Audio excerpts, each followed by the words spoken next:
The Ivory Coast, or as it's officially known, the Republic of Côte, is a country located in West Africa. Geographically, it's a small nation known for its agricultural production.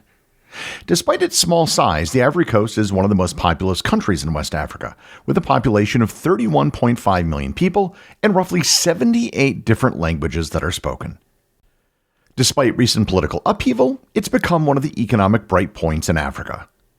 Learn more about the Ivory Coast, its fascinating history, and what makes the country unique on this episode of Everything Everywhere Daily.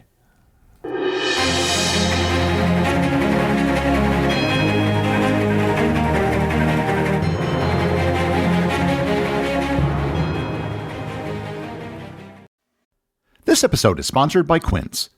I've been telling you about Quince for quite a while now, but perhaps it still hasn't sunk in for some of you just how affordable Quince can be. I went to their website and checked out several prices. A woman's Mongolian cashmere tee, which costs up to $175 from other retailers, is available for just $44.90 on Quince. A men's comfort stretch trench coat that goes as high as $498 on other sites costs only $99.90 on Quince. A European linen chambray fitted sheet set that will run you $270 at competitors can be purchased for only $85.90 on Quince. These are serious discounts on high-end luxury items, and they can do this by working directly with top artisans and cutting out the middlemen. Quince gives you luxury prices without the markup, passing the savings on to you. Keep it classic and cool this fall with long-lasting staples from Quince.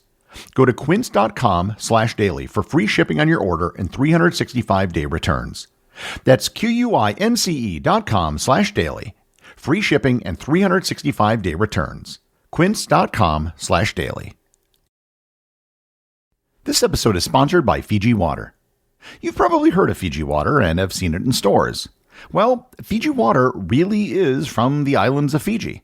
Drop by drop, Fiji water is filtered through volcanic rock, 1,600 miles away from the nearest continent and all its pollution, protected and preserved naturally from external elements. In this process, it collects a unique profile of electrolytes and minerals, resulting in more than double the electrolytes as the other top two premium bottled water brands, giving Fiji water its smooth taste. Fiji water's electrolytes are 100% natural, and this water even has a perfectly balanced pH of 7.7. I've recently been trying to reduce my consumption of diet soda, and I found Fiji water to be a great alternative. Visit your local retailer to pick up some Fiji water today for your next backyard party, beach day, hike, or even your home office. Fiji water is Earth's finest water.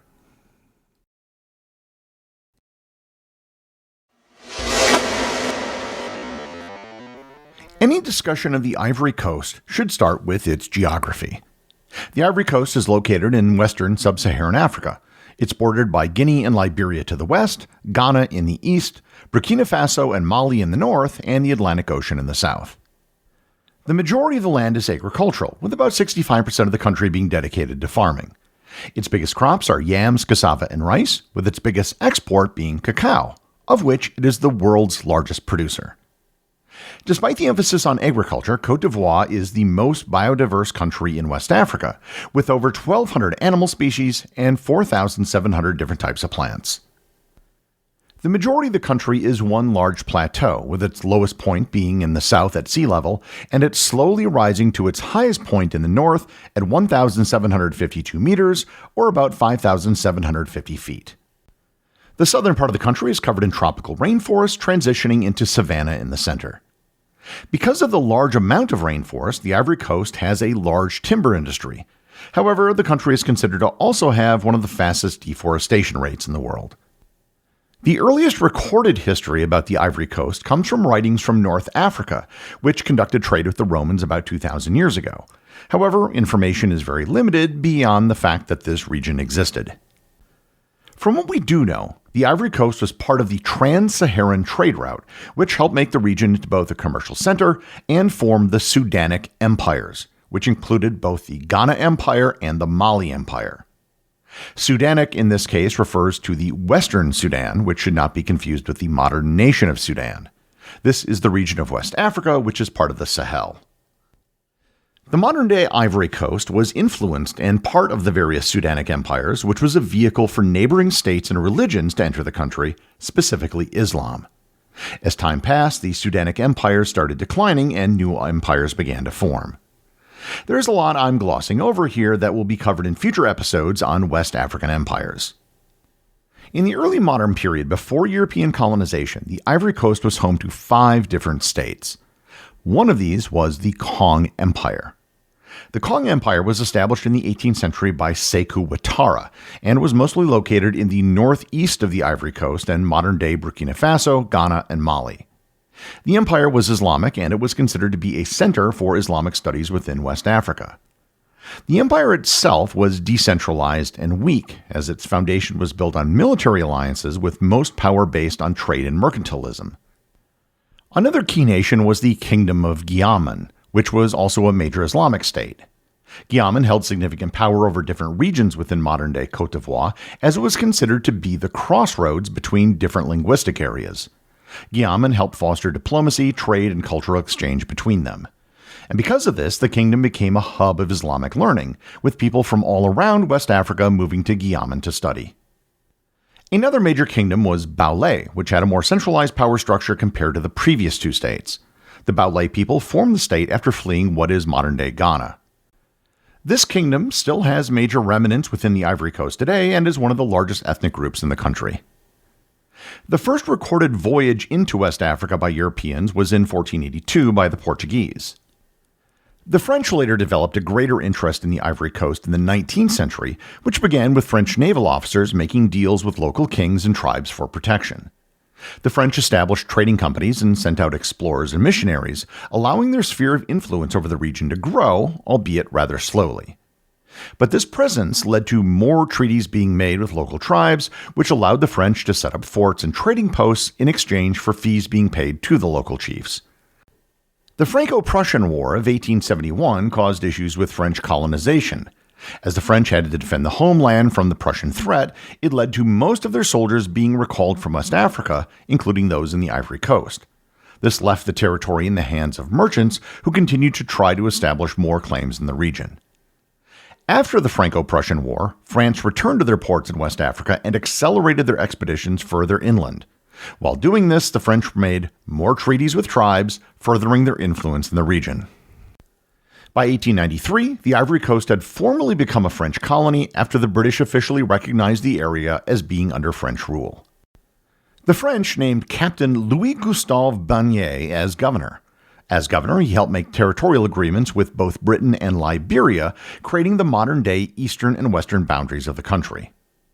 The northern boundary wasn't actually established until 1947, as the French sought to annex parts of present-day Burkina Faso and Mali into the colony for administrative purposes.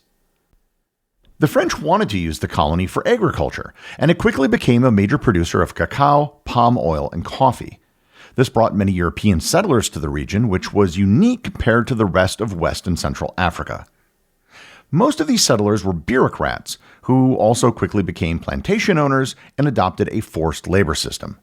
Additionally, the military worked to make new trading posts and forts across the country. Not surprisingly, colonial rule didn't go over well with the local population. Many of the indigenous people resisted the French, including those in tribes who signed treaties with them. The most notable resistance came from the Wassoulou Empire. This empire only existed for 20 years in the late 19th century and was mostly located in Mali and Guinea, but had expanded into Sierra Leone and the Ivory Coast.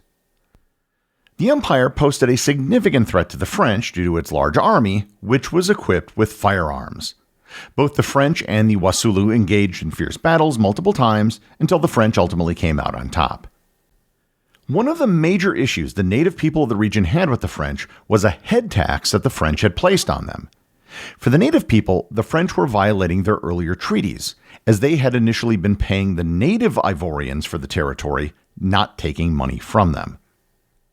Another issue many Ivorians had problems with was the French colonial policy of assimilation and association.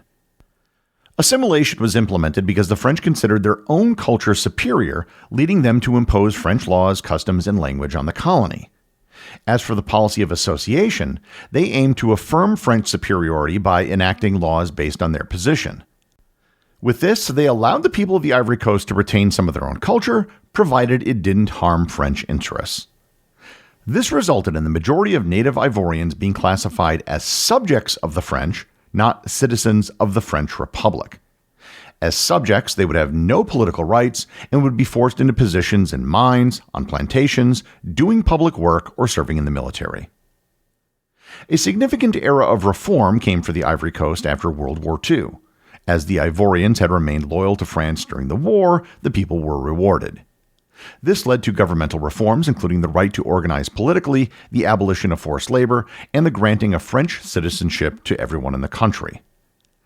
However, despite remaining loyal during World War II, the Ivorians still struggled with the French colonial system.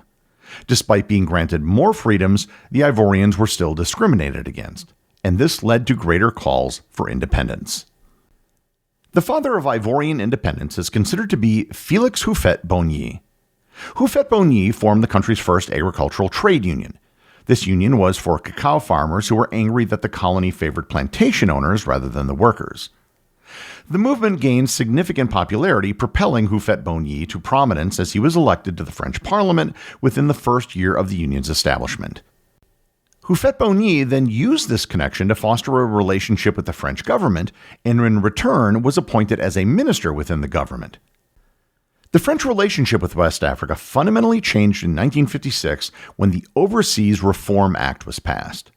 This act granted the colonies within West Africa their own territorial governments and eliminated any remaining voting restrictions.